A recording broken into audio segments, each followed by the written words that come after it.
இன்றைக்கு இருக்கிற நீதி அரசர்கள், இன்றைக்கு இருக்கிற தேர்தல் ஆணையம் மிக விழிப்போடு இருக்கிற காரணத்தால் இனியும் மக்களை ஏமாற்றி ஒரு அதிகாரத்திற்கு வந்துவிட முடியாது என்பதற்கு இதெல்லாம் ஒரு உதாரணமாகத்தான் இருக்கிறது. ஒரே ஒரு விஷயத்தை நான் பணிவோடு தெரிவித்துக் கொள்கிறேன். போராடுகிற உரிமை அனைவருக்குமே இருக்கிறது. ஆனால் போராட்ட விதம் என்பதுதான் உண்மை. எனக்கு 100 ஃபோன் வரும். அதில் யாராவது சொல்லியிருப்பாங்க இந்த வேலையை செய்வேன்னு சொல்லிட்டு, முடிஞ்சா செய்யுங்க அப்படின்னு நான் சொல்லியிருப்பேன் அப்படின்றது அவரே ஒத்துக்கிட்டு இருக்காரு. இந்த நேரத்தில் கவனமாக இருக்க வேண்டியது ஓபிஎஸ் தான். டாஸ்மார்க் வேண்டாம் என்று சொன்னாலும் சரி, விவசாயிகளை அழிக்கிற திட்டமாக இருந்தாலும் சரி, இது வேண்டாம் என்று சொல்லிவிட்டால் விகிதாச்சார அடிப்படையில் இல்லை, மனிதாபிமான அடிப்படையிலே அதை விட்டுக் கொடுக்க வேண்டியது கடமை என்பதை பணிவோடு தெரிவித்துக் கொள்கிறேன்.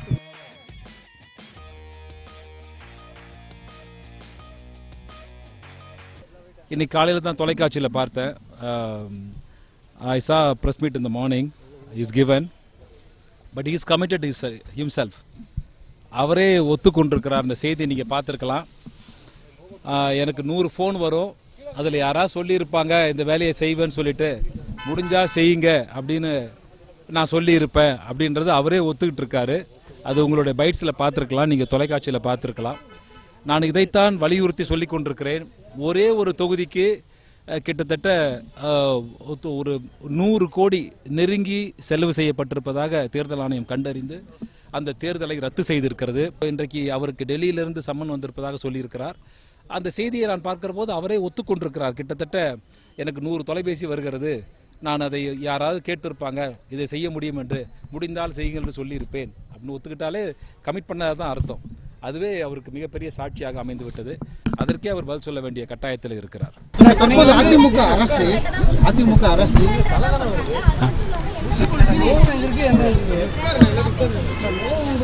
அவர் அந்த வார்த்தையை பல 100 ஆண்டுகளாக சொல்லிக் கொண்டு தானே இருக்கிறார். 20 ஆண்டுகளாக சொல்லிக் கொண்டிருக்கிறார். 20 ஆண்டுகளாக தான் வழக்கை சந்திக்கிறேன், இதை சந்திக்க முடியும் என்று சொன்னால் ஒருவேளை இது போன்ற பேரங்கள் தொடர்ந்து நடந்து கொண்டே இருக்கிறதா என்ற சந்தேகம் இருக்கிறது. இன்றைக்கு நீதிமன்றம், இன்றைக்கு இருக்கிற நீதி அரசர்கள், இன்றைக்கு இருக்கிற தேர்தல் ஆணையம் மிக விழிப்போடு இருக்கிற காரணத்தால் இனியும் மக்களை ஏமாற்றி ஒரு அதிகாரத்திற்கு வந்துவிட முடியாது என்பதற்கு இதெல்லாம் ஒரு உதாரணமாகத்தான் இருக்கிறது. உங்களோட ஆதரவு ஓபிஎஸ் எடப்பாடி அவங்களுக்கு யாருக்கு ஆதரவு கொடுக்க? இன்று வரை நானாக இருக்கிறேன். நான் அம்மாவுடைய பிள்ளையாகத்தான் இன்று வரை இருக்கிறேன். இன்றைக்கு டிடிவி தினகரன் சொல்கிறார், நாங்கள் அதை செய்தோம், இதை செய்தோம், இப்படி உழைத்தோம் அம்மாவிற்காக சொல்வதெல்லாம் தொண்டர்கள் ஏற்றுக்கொள்ள மாட்டார்கள். நான் வெளிப்படையாக சொன்னால் நீங்களே பலமுறை என்னை பார்த்திருக்கலாம். கொங்கு மண்டலத்திலே என் கால்படாத இடமே, தொகுதியோ, வார்டோ கிடையாது. அப்படி உழைத்திருக்கிறேன். எனக்கு ஒரு மிகப்பெரிய பெருமையை சென்ற முறை நான் இதுவரை சொன்னது கிடையாது. இது முதல் முறையாக சொல்லுகிறேன். சென்ற முறை அம்மா 2016 எனக்கு தந்த மிகப்பெரிய மரியாதை என்ன தெரியுமா? திமுக தலைவர் திரு கலைஞர் அவர்கள் எங்கெங்கே பேசுகிறாரோ அங்கேயெல்லாம் ஆனந்தராஜ் பேச வேண்டும் என்ற அந்த அறிக்கையை ஒவ்வொரு மாவட்டத்திற்கும் அனுப்பி அந்த பெருமை எனக்கு சேர்த்தார். உயிரோடு இருந்திருந்தால் நிச்சயமாக எனக்கு நல்ல மரியாதை கிடைத்திருக்கும். இதெல்லாம் இந்த குடும்பத்தை சார்ந்தவர்களுக்கு அம்மா தரவில்லை. மக்களை சந்தியுங்கள், வாக்குகளை கேளுங்கள் சொல்லவில்லை. கேட்டால் கூட்டணி பேசணும் என்று சொல்லுகிறார் டிடிவி தினகரன். கூட்டணியை அம்மா ஒதுக்கி வைத்து 2011 கூட்டணி வேண்டாம் என்று சொல்லிவிட்டார்கள். 2016க்கு பிறகு எந்த கூட்டணியும் அம்மா வேண்டாம் என்று தனித்துத்தான் அதிமுக போட்டி போடுகிறது. அப்படி என்றால் இவர்களுக்கு என்ன கடமை இருந்தது? கூட்டணி பேசுகிற கடமை என்ன எனக்கு தெரியவில்லை. ஆதரவு உங்களை எல்லாம் கேட்காமல் ஒரு ஆதரவு கிடையாது. தமிழ்நாட்டு மக்களை விரும்பாமல் ஒரு ஆதரவு கிடையாது. நிச்சயமாக சரியான நேரத்திலே நான் ஒரு தலைவரை தேர்ந்தெடுத்தேன். அந்த தலைவர் இன்றைக்கு இல்லாத காரணத்தால் அந்த வருத்தம் இன்னும் எனக்கு ஆழமாக இருக்கிறது. அந்த வலி எனக்கு இன்னும் ஆழமாக இருக்கிறது. அதை விட்டு நான் இன்னும் விலகவில்லை. ஒவ்வொரு நாளாக நான் அதை அனுபவித்துக் கொண்டிருக்கிறேன். இன்றைக்கு நான் நடிகனாக இருக்கிறேன். நாளை என் தலைவர் யார், இந்த ஒருவேளை எந்த கழகத்தை நான் எனக்கு இணைத்துக் கொள்ளப் போகிறேன், எந்த கழகத்தில் என்னை இணைத்துக் கொண்டாலும் நிச்சயமாக ஒரு உண்மையான தொண்டனாக மக்கள் பணி ஆற்றுகிற வேலையை நான் எந்த நோக்கத்திற்காக இந்த அதிமுகவில் என்னை நான் தொண்டனாக இணைத்துக் கொண்டேனோ அதை தான் இப்பொழுதும் செய்து கொண்டிருக்கிறேன். நான் அம்மாவுக்கு வைத்த கடிதங்கள் அனைத்துமே பொது விஷயங்களுக்காக, மக்களுக்காக மட்டுமே நான் அம்மாவுக்கு கடிதம் வைத்திருக்கிறேன். என் சொந்த விஷயத்திற்காக என்னை நான் பயன்படுத்தியவன் கிடையாது என்பதை பணிவோடு தெரிவித்துக் கொள்கிறேன். தினகரனை பதவியிலிருந்து நீக்கிட்டு மீண்டும் ஓபிஎஸ் எடப்பாடியும் ஒன்றிணைந்து செயல்படணும் அப்படின்னு சொல்லி கட்சியில் இருக்கக்கூடிய நடுநிலையாளர்கள் விருப்பம் தெரிவித்து, அது விருப்பமாக இருந்தால் நல்ல விருப்பம் தான். ஆனால் அதில் எந்த காம்ப்ரமைஸும் இருக்கக்கூடாது. அங்கே மன்னிப்பு என்கிற வார்த்தைக்கு இடம் கொடுக்கக்கூடாது. அதை மக்கள் ஏற்றுக்கொள்ள மாட்டார்கள். மன்னிப்பு அது எப்படி? இப்போ போன வாரம் தானே துரோகின்னு திட்டினாங்க, இந்த வாரம் எப்படி சேர்த்துக்க முடியும்? அதை ஓபி ஏற்றுக்கொள்வாரா அல்லது இந்த அணி அவரை ஏற்றுக்கொள்ளுமா? இவர்கள் சொல்லுகிறார்கள் மன்னிப்பு கேட்டு வந்தால் நாங்கள் ஏற்றுக்கொள்வோம் என்று டிடிவி சொல்கிறார். இவரே மன்னிப்பு கேட்டு தான் கட்சியில் இணைந்ததாக அவருடைய இன்றைக்கு கர்நாடகாவில் இருக்கிற அந்த செயலாளர் சொல்லியிருக்கிறார். மன்னிப்பு கேட்டு வருத்தம் தெரிவித்த காரணத்தால் இந்த இருவரையும் வெங்கடேஷையும் டிடிவி தினகரனும் இணைத்துக் கொண்டேன் என்று பத்திரிகையில் வந்திருக்கிறது, செய்தியாக வந்திருக்கிறது, நீங்கள் பார்த்துருக்கலாம்.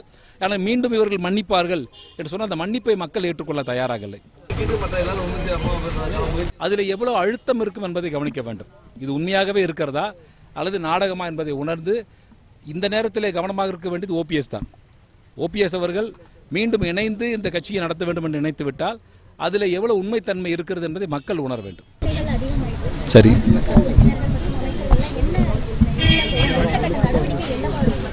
என்னை பொறுத்தவரை இருக்கிற காலத்தை இன்னும் சற்று காலம் இந்த ஆட்சியை வைத்துவிட வேண்டும் என்று நடத்திவிட வேண்டும் என்று நினைப்பதை விட என்னை பொறுத்தவரை இந்த ஆட்சியை மக்கள் கையில் கொடுத்து விட வேண்டும். இந்த ஆட்சியை கலைத்துவிட்டு யாரை வேண்டுமானாலும் தேர்ந்தெடுங்கள் என்ற அந்த நிலைமை வர வேண்டும் என்பதுதான் உண்மையான என்னுடைய கருத்தாக இருக்கிறது. நடக்கிற சம்பவங்களை பார்த்தால் நிச்சயமாக நடக்கிற விசாரணைகளை பார்க்கிற போது வருமான வரித்துறை சோதனையாகட்டும் அல்லது தேர்தல் ஆணையம் எடுக்கிற அந்த நடைமுறையாகட்டும் அனைத்தையும் பார்க்கிற போது நிச்சயமாக ஒரு மாற்றம் வரும் என்று மக்கள் எதிர்பார்க்கிறார்கள்.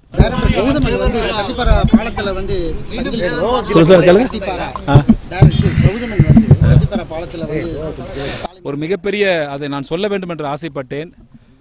டைரக்டர் கௌதமனோ அல்லது வேறு யாரோ போராடுகிற ஒரு 10 பேரோ 5 பேரோ அல்லது ஒரு குழுவோ சட்டத்தை தன்னுடைய கையில் எடுத்துக்கொள்ளக்கூடாது. நான் மிக வன்மையாக அவர்களை கண்டிக்கிறேன். இது போன்ற போராட்டங்களை போராடுகிற போது காந்தியின் பெயரை பயன்படுத்துகிறார். காந்தி இப்படிப்பட்ட போராட்டத்தில் போராடியது கிடையாது.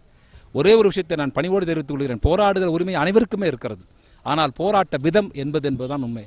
இப்போ ஜல்லிக்கட்டு போராட்டம் வெற்றி பெற்றது என்று சொன்னால் அமைதியான போராட்டம், ஒரு சிறு கீறல் கூட பொதுமக்களுக்கு இல்லாத போராட்டமாக இருந்த காரணத்தால் அந்த போராட்டம் உலகம் முழுக்க பேசப்பட்டது.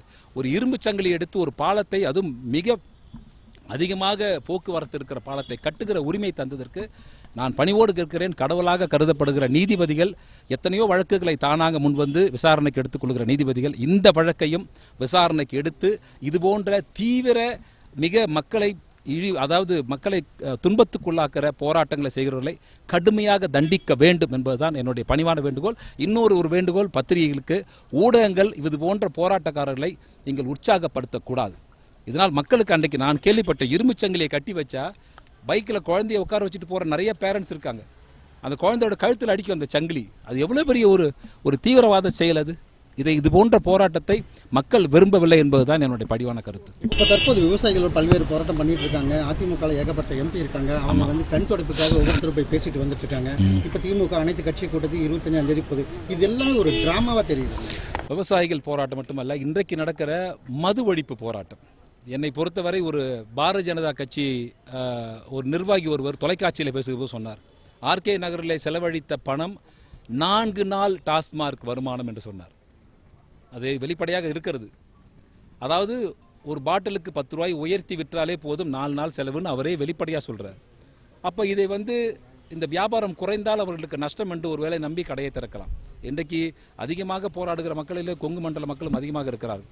இங்கே கடை வேண்டாம், எங்களுக்கு டாஸ்மார்க் வேண்டாம் என்று சொன்னாலும் சரி, விவசாயிகளை அழிக்கிற திட்டமாக இருந்தாலும் சரி, இது வேண்டாம் என்று சொல்லிவிட்டால் விகிதாச்சார அடிப்படையில் இல்லை, மனிதாபிமான அடிப்படையிலே அதை விட்டுக் கொடுக்க வேண்டியது கடமை என்பதை பணிவோடு தெரிவித்துக் கொள்கிறேன். விவசாய ஆர்ப்பாட்டத்தை சொல்லவே இல்லை. டெல்லியில் பல்வேறு ஆர்ப்பாட்டம் பண்ணிட்டு இருக்காங்க. பிரதமர் பார்க்க மாட்டேங்கிறாரு.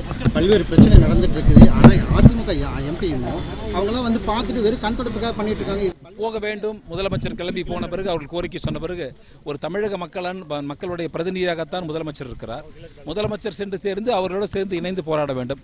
நேற்று கூட எதிர்க்கட்சியாக திராவிட முன்னேற்ற கழகம் தன்னுடைய கடமையை செய்து ஒரு அனைத்து கட்சி கூட்டத்தை போட்டு விவசாயிகளுக்கு ஆதரவு என்று சொல்லியிருக்கிறார்கள்.